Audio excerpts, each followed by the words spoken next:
for, the period around this latest criminal case. I saw the devotees, I saw the groupies, I saw all the rest of it, and I was actually with Michael Jackson in Times Square not more than 2 years ago. I forgot about it till the second. We've got to get that tape. I wasn't physically with him. He got on the phone. We talked to his fans in Times Square who had gathered there to show their support. And Julie Banderas, our Julie Banderas, is in Times Square now live with some of the fans and some of the people who are curious about the activities of this tragic day. And she also has a look into Jackson's turbulent childhood. Julie. Yeah, Geraldo, first of all, just to give you an idea of some, if you could just pan over here, Paul, just so you can see the masses of crowds that have gathered here in Times Square. Those are actually the ticket booths where people come and buy Broadway tickets. People have been asking me, is there a show in Times Square? What's going on in Times Square? We tell them Michael Jackson has died. Many people, when they learned about Michael Jackson passing away, they came to Times Square for some reason. Perhaps this is because this is the crossroads of the world where people from all around the country, all around the world come to gather here today.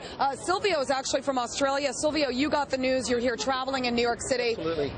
Tell me about the news when you heard about it. Well, I was absolutely shocked. I mean, from an Australian, Michael Jackson, he transcended countries, nationality, you name it. So for me, it was unbelievable. All right, I'm going to send it back to Geraldo real quick, and then we're going to come right back to us here live in Times Square. Geraldo? Julie, we'll be right back to you. They are preparing to remove the mortal remains, or the physical remains of Michael Jackson from the chopper, from the sheriff's chopper, into the coroner's van for transport into the building. And as we look at this universally humbling experience and this scene, this poignant scene, it's hard to make the transition from this to the Thriller video or the Ed Sullivan appearance or the other seminal events that have marked his life. So now he's in a plain white van. They will be transporting him, from what Adam reported, to an expedited autopsy. The toxicology results, Doctor, will take how long, Dr. Siegel? They'll take about 2 or 3 days. The first part will be to look at the physical remains, the organs themselves, and then they will start to look at them under the microscope. The entire autopsy should take just a few days. Some of the toxicology reports will take a little longer. The initial ones, just 2 or 3 days. When they say cardiac arrhythmia, all that really means is, the heart at some point stopped beating. Is that a cause of death? Well, first it starts to beat very irregularly, Geraldo, and actually, if that is the cause of death, it may be somewhat hard to determine in retrospect, because the heart itself may not be that severely damaged. There's some signs they can look for. It may have started to beat irregularly without actually damaging the heart. If the heart itself is damaged badly, that's called a myocardial infarction or a heart attack. That will be determined to be the cause of death. I bet that corpse doesn't weigh 140 pounds, 135 pounds. He was a bit taller than I am. I'm 5'10". He weighed probably 40, 50 pounds less than I do. I weigh 167. I bet he was 130, even less. He seems so ill health. And it's a reminder that such a larger-than-life figure in the end is just a human body.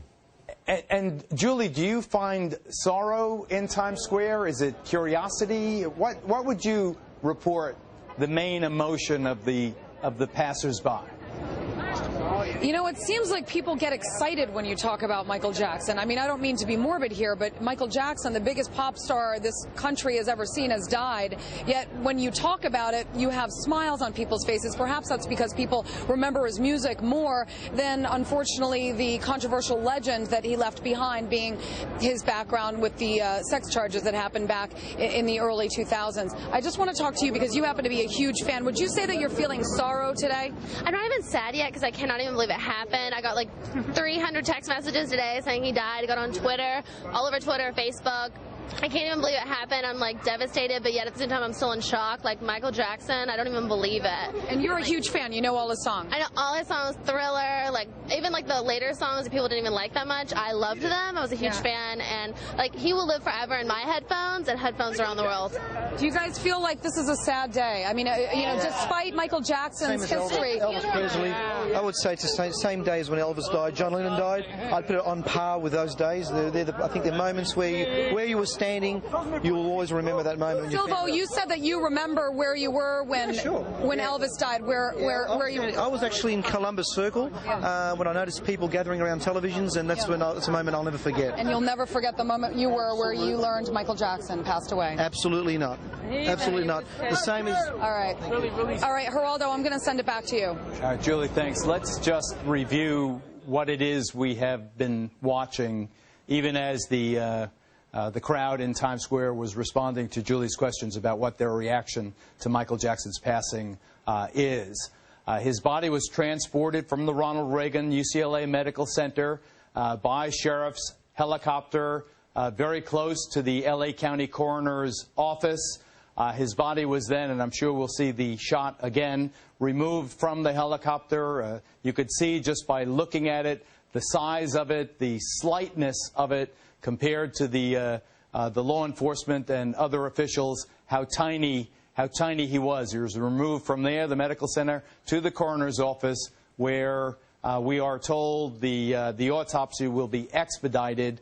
Dr. Mark Siegel is reporting that the toxicology and other of the forensic testing on the body might take several days, but is it not a fact that they could possibly, when there is a heart attack, is there a physical burst heart? Not a physical burst heart, but they will be able to sometimes see visibly sign of damaged tissue to the heart.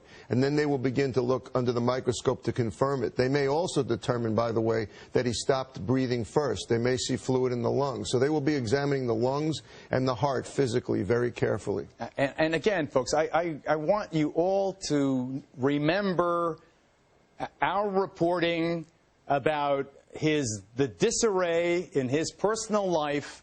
He was sued, remember, not more than 6 weeks or 2 months ago by people who had been the closest to him in this last phase of his personal and professional life, including Ramon Bain, who was his spokesperson throughout that 2005 trial. Her own mom is ill, and she is sequestered right now. But you know, this is a guy who would look you in the face, you think he was your best friend, and I don't believe he had a venal bone in his body, but then the next day, he'd be off and he'd trade one manager in for the next, one spokesman in for the next, one producer in for the next, and they all played off against each other and sued each other. You have to recall that this guy was a gigantic businessman for all of his indebtedness.